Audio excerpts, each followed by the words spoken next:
I disguised myself as a nanny from a small town, and boldly moved into my best friend's husband's and his lover's house. This time, I swear I'm going to make that scumbag's life a living hell. I drove all night straight to another city, and met Anna at 3 a.m., and she was a complete mess, crying her eyes out. Anna has been my best friend since childhood. She's kind and gentle, always sheltered by her parents and clueless about the world. After comforting her, I couldn't help but give her a good scolding. I'd never been a fan of her marriage from the start. I was abroad when I heard she got together with a smooth talker who constantly borrowed money from her. I was furious and told her to break up. Who borrows thousands after just a few days of dating? Plus, he was 30 and didn't even have a stable job. How could she trust her future with him? I called Anna to talk some sense into her, but she foolishly insisted the guy was amazing. She said he only asked because he was in trouble. What kind of spell was she under? Anna's parents couldn't control their once timid daughter, who was blinded by love. She secretly married Leo because he got her pregnant. Her parents were furious, but couldn't ignore their tearful daughter cradling her stomach. They begrudgingly prepared a modest wedding, and I couldn't even attend since I was abroad. That was the one bold move of her life, and she bet on the wrong guy. I felt anger and heartache for Anna. Stop scolding me. I know I messed up, Anna said, her eyes red like a rabbit's, clutching my hand. Karina, I really don't know what to do now. Let's move forward from here. I sighed deeply. Tell me what's going on now, I asked. Anna nervously began to explain. After their child was born, Leo became distant, but wasn't mean, just always busy, working late, and rarely home. When Leo did come home, he acted like a good husband and father, but left all the chores to Anna. He offered sweet words, then went straight to bed. He gave Anna and their child a meager about $1,000 to $2,000 a month for expenses. Without work, during pregnancy, and most of her dowry paying off the mortgage, Anna had no money and no power. Trapped completely. Anna thought Leo's work was normal and maybe didn't want to admit she'd chosen the wrong person. She gritted her teeth and never complained, raising her daughter alone. Leo had contributed just about nothing to the marriage. If it was merely that, Anna might have endured the hardship for appearance's sake. But last night, she received a message on Instagram. It was from her daughter's preschool teacher. Anna said she often saw this young, vibrant teacher, who was great with kids. Anna and the teacher had exchanged Instagram follows, but hadn't really interacted, just liked each other's posts occasionally. Until last night, Anna's world came crashing down. The teacher messaged her calmly, saying she'd been with Anna's husband a long time, since their child started preschool, and she was pregnant. She demanded Anna leave, taking her daughter with her. Did you reply? I asked, unable to hold back. Anna shook her head vigorously. No, I don't know what to say. I called you right away. That's good, I continued. So you didn't notice anything strange these past 2 years? A few times, I saw her Instagram posts with a man's silhouette, or chat records that resembled Leo's, but it seemed absurd. I didn't suspect her, just kept liking and congratulating her, she said, making me almost faint with rage. Have you told Leo about this? Anna said she hadn't, as Leo was elusive with his startup. She couldn't reach him. After listening, I analyzed calmly. I bet that scumbag doesn't know his mistress confronted you. Otherwise, they'd already be causing a scene together. She's secretly challenging you. Clearly, he's unaware of her actions. Here's what you do.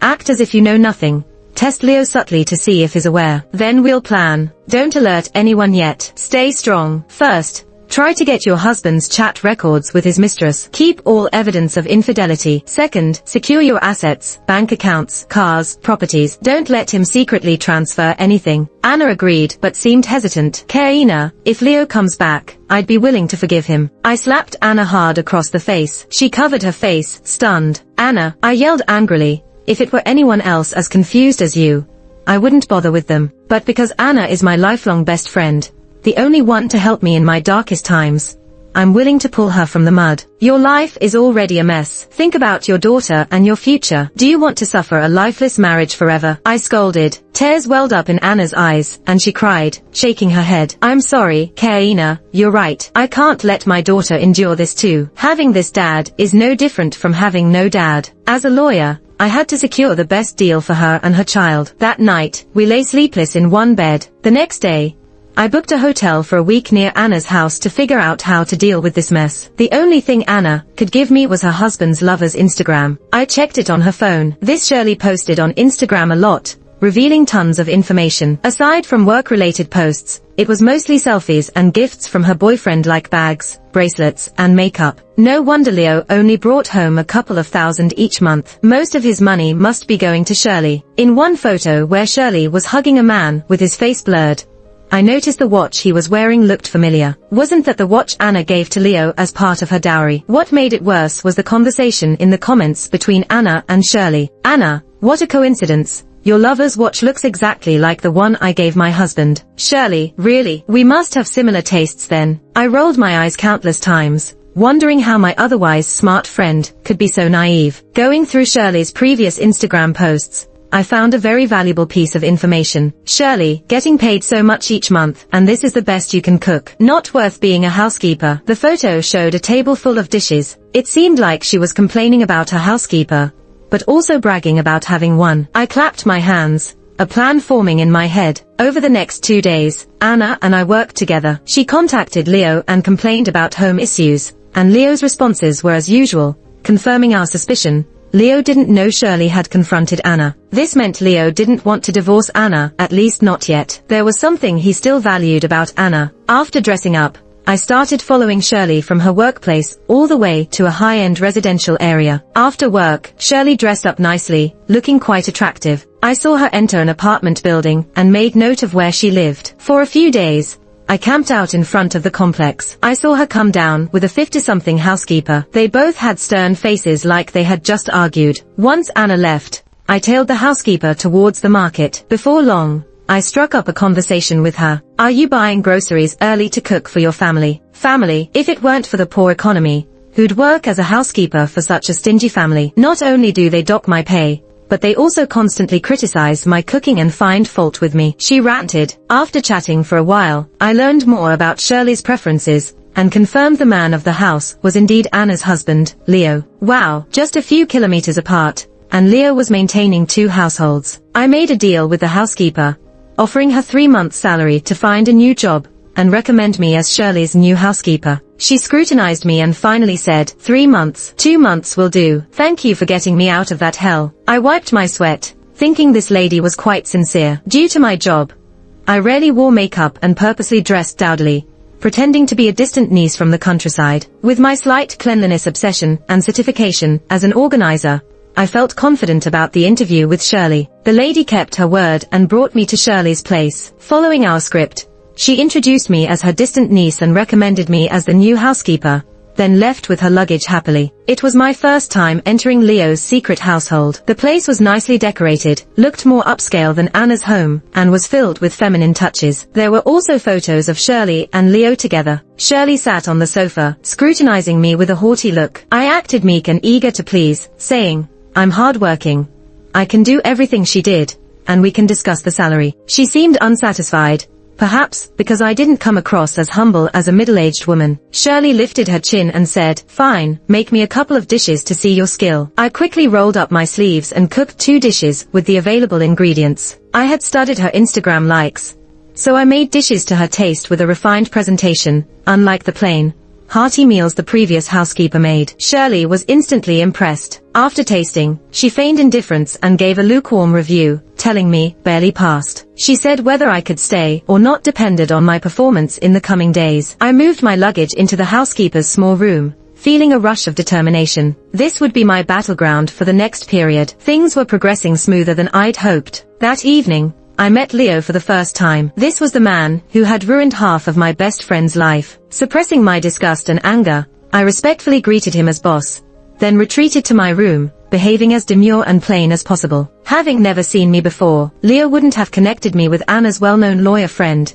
even if he had met me previously. The door was slightly ajar, and I eavesdropped on the adulterous couple chatting. Leo didn't mind switching to a new nanny, as long as the pay stayed the same. But Shirley, she was deliberately being coquettish, dragging me into the conversation, saying that Leo was interested in me or something. That gave me an idea. Yeah, why didn't I think of that? Why only deal with the mistress and not the scumbag? Neither of you will escape my grasp. I secretly kept in touch with Anna through my phone, updating her on the progress. When Anna heard that Leo and Shirley had set up a second home so nearby, she cried on the phone for a long time, but she eventually toughened up, and even helped me come up with ideas on how to deal with the two of them. Early in the morning, around 4 or 5, I went to the market to buy groceries. Honestly, I can't blame the old nanny for being disgusted with Shirley's family. Nowadays, food prices are going up, and expecting to eat well with so little money to buy groceries is a joke. Shirley even suspected the old nanny of pocketing the food money. As for me, I bought a bunch of dirty, gritty vegetables with the little money I had and leisurely brought them back. Once back at Shirley's place, I rinsed the vegetables half-heartedly, letting the dirt remain in the crevices, and then cooked them. Luckily, these two liked heavy flavors, so I added extra salt and soy sauce to mask the taste of the dirt. As I served the food, whoops, how clumsy of me. The dishes slipped out of my hands and fell to the floor. I slowly picked up the food, rearranging it on the plates to look quite fancy. By the way, Shirley had a nasty little dog that liked to poop around the house. After cooking, I cleaned up the house and found their toothbrushes in the bathroom. I used the toothbrushes to clean up the dog poop. I then rinsed the toothbrushes with toilet water and put them back where they belonged. With a humble smile, I knocked on their bedroom door. "Sir, breakfast is ready." It took them a while to come out. Leo brushed his teeth in the bathroom and didn't seem to notice that the toothbrush had been in dog poop. This was thanks to the new toothpaste I got for them. Leo wiped his mouth and asked me, "Why did you change the toothpaste?" "It tastes awful," I replied without missing a beat. "Mr. Leo,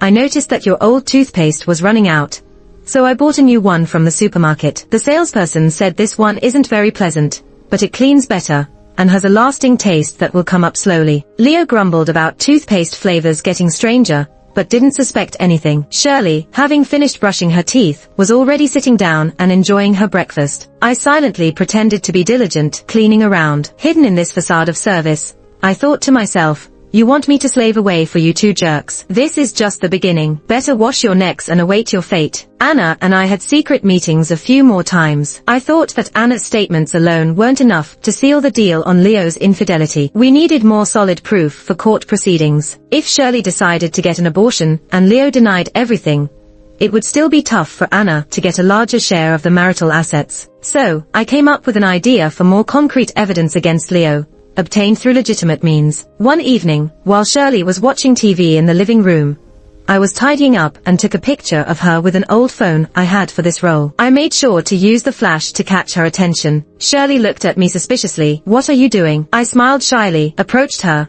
and showed my phone. "Sorry, Shirley, you looked so pretty watching TV that I couldn't help but take a picture. The quality isn't great, though." Shirley glanced at the phone and surprisingly smiled. "It actually looks good." My photography interest was really coming in handy. I pretended to be clueless. "This phone's camera isn't very good." Shirley, looking at the pixelated photo, naturally pulled out her own phone and opened the selfie camera. Used this to take a few pictures of me. From her Instagram, I knew she loved posting selfies, showing off her beauty. This was my chance. I had researched her best angles, so I took several photos with her phone. Shirley inspected the photos, beaming with joy. She talked to me more warmly. "You're really good at this. In a few days, I'm going out with my husband. Could you help take some photos for us?" Now I have my own personal photographer. I smiled shyly, mission 80% accomplished. Returning to my room, it wasn't long before Anna sent me a screenshot of the photos Shirley had just posted. I instructed Anna to comment on them. Pretend that she didn't receive Shirley's messages from days ago, like the photos, and leave a comment. "Anna, wow, you look beautiful." I felt disgusted typing that. Anna privately messaged me, complaining, "Hold it together. This is all part of the strategy to confuse the enemy." After a while, Anna messaged me again. She messaged me with a question mark. Following your advice, I pretended nothing happened and asked, "What's up?" She asked if I had seen her previous messages. I told her my phone broke a few days ago, and I didn't see her messages. I smiled, typing, "Just play dumb." If Shirley was really pregnant, she should be the one worried, not Anna. I went out to prevent Shirley from bothering Anna any further and struck up small talk to engage her. Apparently satisfied with my photography skills, Shirley shared her plans for the next day, future events, and even praised her dog. Successfully engaging Shirley, we chatted a lot. I subtly steered the conversation towards Leo, asking how they met. Shirley, unsuspecting, began recounting her history with Leo. I originally thought they hooked up after meeting at Anna's daughter's kindergarten. I didn't expect Shirley to say that she and Leo were high school classmates. They were together back then, experiencing the first taste of romance, and even had an abortion. After so many years, they met again, rekindling their old flame passionately. She was pouring her heart out to me, probably having no one else to tell. She even shed tears as she spoke emotionally, but I just thought they were childish, tasting forbidden fruit, and then unable to bear the responsibility. I comforted her, saying, "There's nothing you can do about it, but don't worry, the child will come back to you eventually." Shirley touched her belly, smiling brightly. "He's already been back for 2 months." I was surprised. "What? You've been pregnant for 2 months? I didn't notice at all. You're still so slim. I'll have to be more careful when cooking for you in the future." She seemed very happy and casually mentioned that she and Leo hadn't gotten their marriage certificate yet. I became more anxious. "You're pregnant. How can your man not give you the certificate? That's too irresponsible." Shirley hastily defended Leo. "He hasn't divorced yet. His wife doesn't care about him, just spends his money. He has wanted to divorce her and take back his money for a long time." From her description, she and Leo were true love, disrupted by Anna. Now she was just taking revenge. Her story seemed so convincing that I'd almost believe Anna was worthless if I didn't know the truth. Anyone unaware would think Anna was a terrible person, but growing up with Anna, I knew she was kind to the point of weakness. She'd buy food for beggars in winter. She's a delicate flower, naive and kind, meeting vile people, crying yet pretending to be strong. You could call her stupid, she truly is, but she's also incredibly pitiful. I agreed with Shirley, that woman is terrible, holding on to Mr. Leo like that. If she keeps dragging it out, what will happen to your baby's birth certificate? Shirley's expression shifted, vaguely saying it would end soon, and she and Leo would be together openly soon. I didn't dare to ask more,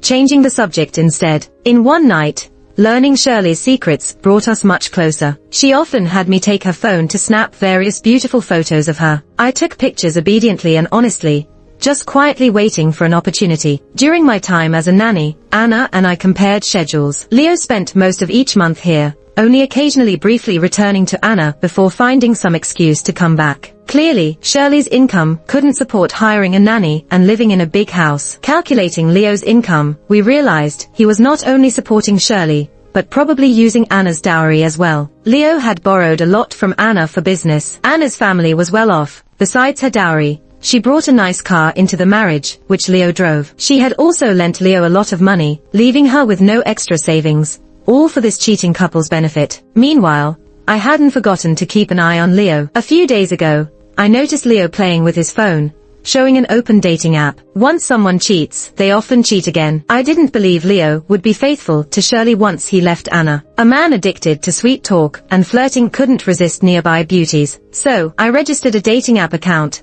spending a few days creating an appealing persona. My daily posts were glamorous, but not tacky, wealthy but not showy, boasting a high elegance that men find irresistible. I intentionally browsed Leo's profile, leaving some traces. Soon enough, Leo sent a greeting message. The app showed we were less than 100 meters apart. In his wildest dreams, he wouldn't suspect his dream girl was the nanny right next door. Life has its ironies, right? My goal was straightforward: seduce Leo. I posted ambiguous messages, shared complaints about many suitors chasing me, and showed off my life as a wealthy woman. Little thoughts tugged at Leo's heartstrings, making him frequently check his phone for my messages. Shirley indulged in her pregnancy bliss, oblivious to his behavior change. I took my time, filming a running video that accidentally captured Leo walking briskly to work, then posted it online. Leo, seeing it during work, eagerly messaged me about our coincidence, insisting on meeting. My plan was progressing well, but bad news came from Anna. She'd been cautiously checking her assets. It turned out most were under Leo's control. The only property she could split in a divorce was secretly mortgaged by Leo. The mortgage money had mysteriously disappeared. That was a hefty sum, the largest asset in their marriage. Anna was so anxious she got mouth sores, mumbling despairingly. I quickly encouraged her to hold on and fight for her daughter's custody. If the adulterous couple gets it, what kind of life awaits her daughter? Mentioning her daughter, Anna pulled herself together,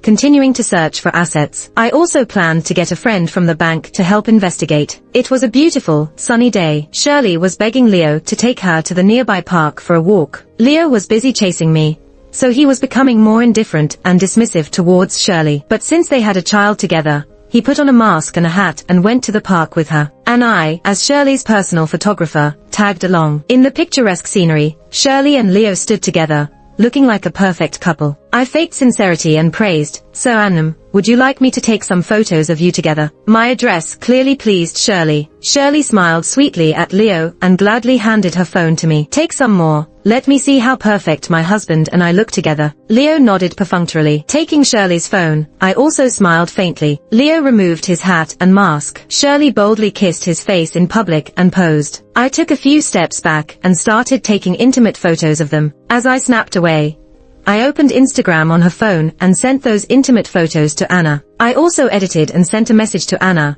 "Hi Yo-Yo's mom. I have to tell you that Leo and I have been physically involved for a long time. Now I'm pregnant and we love each other deeply. Please step aside and let us be together happily. Thank you." After sending this, Anna quickly replied in disbelief and pain. I didn't respond, just deleted the conversation. Then I calmly continued taking photos of the adulterers. When done, I walked over to them and with a bigger smile, praised, "So Annam, you guys really are a perfect match." With such good photos, how could Shirley resist showing them off on Instagram? Perhaps due to her advanced pregnancy, Shirley was becoming more and more arrogant, even half-heartedly blurring Leo's face. She wanted the whole world to know. Anna still pretended not acknowledging Leo, continuing to like and praise the posts. But Shirley couldn't hold back. That afternoon, alone at Shirley's place, I received a message from Anna. "Karina, when I went to pick up Yo-Yo today, that woman directly confronted me and said she went out with Leo a couple of days ago." I laughed and replied, "You've played dumb for so long. Want to go confront the mistress for a good release?" Anna's response finally had a vicious edge to it. The next morning, just after Leo left, someone banged loudly on Shirley's door. I opened to see Anna, holding a stick with an aggressive look. Pretending not to recognize her, I asked, "Who are you looking for?" Anna pushed past me and shouted, "Shirley, get out here. Is being a mistress something to be proud of?" I had never heard Anna shout so loudly before, enough for the neighbors to peek out and watch. Shirley was stunned too. Being a mistress, she never thought Anna would confront her directly. While Shirley was stunned, Anna took the initiative, hitting Shirley with the stick and making her stagger. I let the neighbors watch for a bit, then rushed to protect Shirley. But Shirley had already taken several hits and had her hair yanked out by an angry Anna. Shirley screamed in pain, demanding I chase away this crazy woman. I pretended to take a few hits from Anna, but managed to subdue her, pushing her out the door. Anna seemed satisfied, laughed with a sense of victory, and pointed at Shirley's nose, scolding, "Shirley, return Leo to me and I'll let it go. Otherwise, I'll report you to the kindergarten, saying you lack morals and get you fired." "You believe me? You're still a teacher, huh? Fit to educate others." After finishing her rant, Anna left triumphantly. I quickly shut the door, blocking out the neighbors' gossiping looks. "Shirley, are you okay?" I asked, helping her sit down with concern. Only then did Shirley regain her senses, cursing viciously, before wincing in pain. I found some ointment to apply to her wounds, her back covered in red bruises. Trying to hold back my laughter, I laughed to the point of shaking. She even talked about suing Anna for assault. I quickly advised her, saying it'd be troublesome if Anna got desperate and caused something to block Leo's divorce. "Shirley, you must think of a way to make this crazy woman divorce your man and take control of the finances," I earnestly persuaded. "Where the money is, the heart of the man is." Enduring the pain, Shirley bitterly said, "All of Leo's money is with me now. That bitch Anna wants to take Leo back." Dream on. My heart sank. The worst had happened. Leo had already transferred all the money to her account. Getting the property back just got harder. How could I get Leo to bring the money back again for Anna? I couldn't help but ponder. Shirley, meanwhile, kept ranting about making Anna pay. Unaware that his wife and mistress had clashed multiple times, Leo continued playing nice on both sides, while privately clinging more to me. We had added each other on Instagram, and he messaged me almost 24 hours. I, however, remained nonchalant, keeping him hanging. People, once cold-hearted, can really toy with fools in the palm of their hand. Late at night, Leo came back and went to bed. I timed it just right, guessing they were already under the blankets. I deliberately called Leo using a small side account on Instagram. A bit of a commotion broke out next door. Clearly, Shirley was suspicious about someone calling Leo on Instagram in the middle of the night. Someone answered the call. I guessed it wasn't Leo. The recording of a soft, coy girl I found online began to play. "Honey, can you come take me out for a midnight snack?" Silence followed, then Shirley's hysterical cursing, which was quite unpleasant to hear. I hung up the phone, happily pulling my covers up. Looks like someone won't be sleeping tonight. Who is it? Certainly not me. The next morning, as I hummed a tune while making breakfast, Leo and Shirley walked out with dark faces, not speaking to each other. Clearly, last night's situation hadn't been resolved perfectly. I humbly asked, "Mr. Leo, do you need me to wash the clothes you changed out of yesterday?" He gave a nonchalant millimeter. He quickly wolfed down a couple of bites before heading out the door. I took his dirty clothes to the bathroom and sneakily pulled out a lipstick, lightly smudging some red on the collars. Then, casually holding the clothes, I walked out and started talking to Shirley. "Shirley, Mr. Leo's shirt has some lipstick on it. Should I take it to the dry cleaner?" Shirley's eyes widened. The lipstick color was completely different from what she usually wore. Shirley angrily grabbed the shirt, throwing it to the floor and stomped on it, cursing, "That bastard. He said he didn't meet that woman and that nothing happened. Does he think I'm an idiot? They were definitely in bed together." She cursed vehemently. I quickly tried to console her. "Shirley, you can't get mad.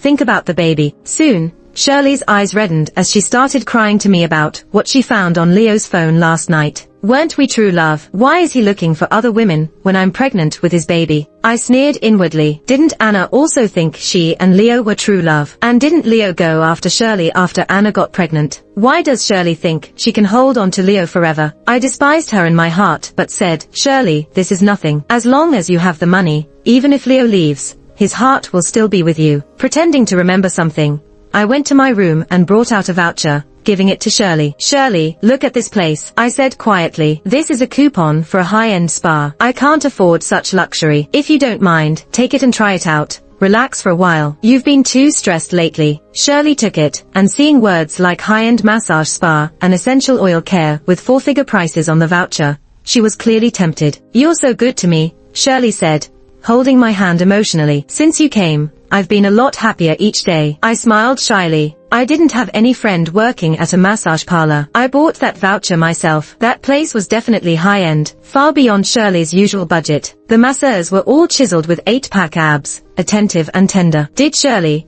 who had distanced herself from Leo, be able to resist such tempting comfort? I didn't think so. Being a lawyer for over a decade, I've seen too much of human nature. A few days later, I received a text alert on my phone. "She's here again." Another $2,000, and the top masseur was more than happy to be my informant, watching Shirley. Comforted by a handsome man in her most vulnerable times, Shirley had clearly fallen for this flirtatious thrill, visiting 3 times in just a few days. "Set up a meeting with her tomorrow, at the Rose Hotel, room 302. "Okay, but I want a bonus for this play." I agreed readily. Meanwhile, Leo kept sending messages to my side account trying to explain, and I didn't respond. I even posted some emo updates on Instagram about being hurt by a scumbag. Leo barely went back to Shirley's place these days. Anna told me he spent those days acting like a good husband and father with her, giving Shirley a chance to indulge in her scandalous fixations. Once I felt the timing was right, I messaged Leo, "You have a wife. Why didn't you tell me?" Leo quickly replied, anxiously,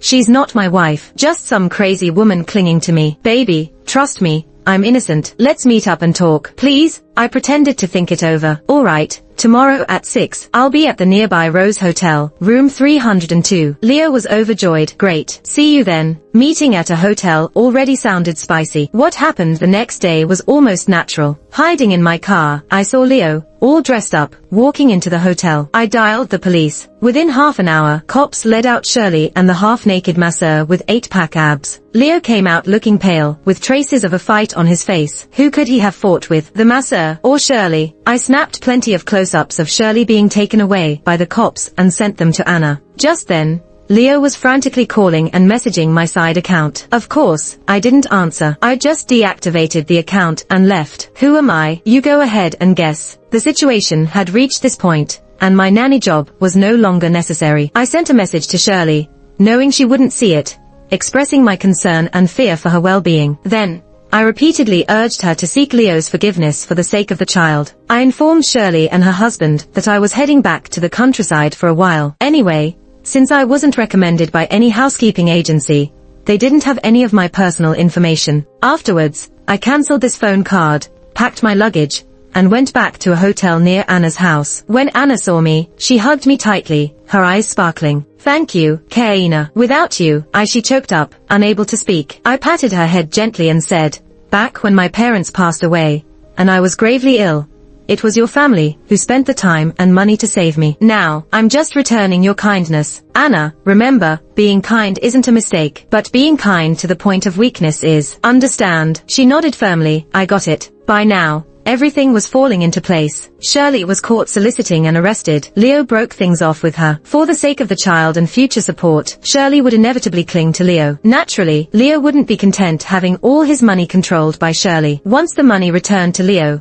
it would be time for our final move. In the past 10 days, Leo returned to Anna. Anna made sure to appear gentle, understanding, and caring, doting on Leo alongside their daughter, treating him like a god. Leo clearly appreciated this act, and he grew closer to Anna, seeing her as the perfect wife and mother. After all, the other two women were just playing him. Although Leo hadn't figured out who the glamorous neighbor on the app was, it was hard for him to imagine such a big scheme was connected to his seemingly naive wife. I guessed Shirley would be released in the next couple of days and hinted to Anna that the time had come. That night, Anna had a showdown with Leo. With tears in her eyes, she told him, I've known for a while. Yo-Yo's teacher said you've been together for a long time. She's pregnant with your child, and you gave her the house and money. Leo, do you want a divorce? Fine, let's do it. Let's go get the divorce papers tomorrow. Leo was stunned. He always thought that with Anna's personality, she would tolerate his affairs and continue being the dutiful wife and mother. To his surprise, Anna was the one demanding answers. Leo, not wanting to lose a secure and profitable marriage with the well-off Anna, quickly swore he would cut ties with Shirley immediately, promising Anna his unwavering devotion if she didn't mention divorce again. Anna shed more tears. Their daughter Yo-Yo, hearing her parents argue, cried too and clung to Leo's leg with a pitiful look that melted Leo's heart. The family hugged, creating a touching scene. Leo probably thought he had a safety net and a way back to being a reformed man. Anna told me that Leo confessed his plan. He wanted Anna to pretend to reconcile, and together, they would trick Shirley into giving back the money. Anna recounted this to me with a cold laugh. Kaina, if you hadn't slapped some sense into me that day, my weak self might have stayed tangled with this shameless scum for the rest of my life. Now, thinking about living with him all these years makes me want to puke. The subsequent events were relayed to me by Anna. Poor Shirley, caught in bed, had been detained for a while. She hadn't worked, and the kindergarten had suspended and punished her. Once Shirley was released from the detention center, she grasped at Leo like a drowning person clinging to a float. Leo picked her up himself. Despite his cold demeanor, he pretended to forgive her infidelity. Shirley, in tears, reconciled with Leo. They became intimate again. Leo claimed he had already filed for divorce with Anna, but demanded Shirley transfer most of her assets to him before he would marry her, citing her previous infidelity. Shirley had no choice but to comply. On the day Leo received the money, he promptly transferred it to me. Anna smirked as she told me, I made him transfer the house to Yo-Yo as compensation for the harm his affair caused us. He agreed. I asked, of course, Yo-Yo is his daughter after all. Leo isn't worried about her. We're going to notarize the transfer tomorrow. I laughed and high-fived Anna. Great, victory is near. Once notarized, Anna had no more reservations about her actions. She packed her bags, and she and Yo-Yo moved in with me temporarily. The photos of Shirley's arrest also served their purpose. Anna shared them in the kindergarten's parent group and various local community groups, detailing how the kindergarten teacher was caught soliciting and having an affair with her husband. Overnight, this unnamed Shirley became famous nationwide. The gossip crowd quickly dug up Shirley's personal information. Due to immense public pressure, the kindergarten where Shirley worked had to respond the next day. They terminated any work cooperation with Shirley, stating they refused to let someone so lacking in moral character ruin their students. After making the mistress famous, it was time to deal with the scumbag. Then, I filed a divorce lawsuit that I had long prepared, helping Anna apply for a divorce. Because our preparation was very thorough, the evidence of Leo's infidelity and asset transfers was clear and straightforward. It wasn't long before the case went to trial. On the day of the trial, I attended with Anna, who was dressed confidently and energetically. Leo seemed to still be in disbelief. His hands were shaking as he pointed at me, finally understanding everything. You, it was all you. The nanny was, and so was that woman who sent me to the hotel. I smiled, not at all apologetic. Anna couldn't even be bothered to say a word to him. She just spat at him fiercely. In just 3 hours, the trial ended, and Leo's face turned ashen. Yo-Yo was naturally awarded to Anna, and most of the assets were also given to her. After the divorce, Leo had nothing and was left penniless. He argued that it was all a setup by Anna and me, but the judge's repeated questions for evidence broke him completely. After the trial, I cheerfully reminded Leo, please make sure to take your few ragged clothes away. This house now belongs to Yo-Yo alone, and Yo-Yo's guardian is Anna. Leo stammered, no, if the house goes to her, where will I live? This isn't fair, I want to appeal. I blinked. You could always move into the apartment you rented with Shirley, assuming you can afford the high rent and living expenses for Shirley and her unborn child. Oh, and don't think about hiring a nanny, with your income, wanting to be waited on. Maybe in your next life. Anna and I shared a knowing smile as we walked out of the courtroom. Outside the courthouse, Anna's parents were waiting by their car. Seeing their daughter, so down and out after several years, tears streamed down their faces. Dad, Mom. Anna ran into her parents' arms, sobbing. The family of 3, bound by blood, cried together. All right, stop crying now, her dad said, glaring at the just departed Leo and patting his daughter's shoulder. Come on, let's get in the car and go home. Anna's dad had brought their best car to take their daughter and granddaughter away from the city that had caused her so much pain. As the scenery outside the car flew by, Leo's pale face flashed and disappeared. Anna leaned on my shoulder, her voice hoarse. Kaina, my life was ruined by Leo. I held her hand to comfort her. Not your whole life, just a few short years. To him, you were the precious gem he missed by mistake in his life. To you, he was merely a passerby on your long road of life. Get some good sleep. Tomorrow, you'll start a new life. Anna, hugging her daughter, rested on my shoulder. As the car drove out of the city, she gradually fell asleep. Anna's mother softly thanked me. Anna's father, with a chilly tone, said in a low voice, I won't let that bastard Leo get away with this. I blinked and cleared my throat. Uncle and aunt. I didn't hear a thing just now. Of course, I'm a lawyer who resolves everything lawfully. Beyond that, I heard nothing.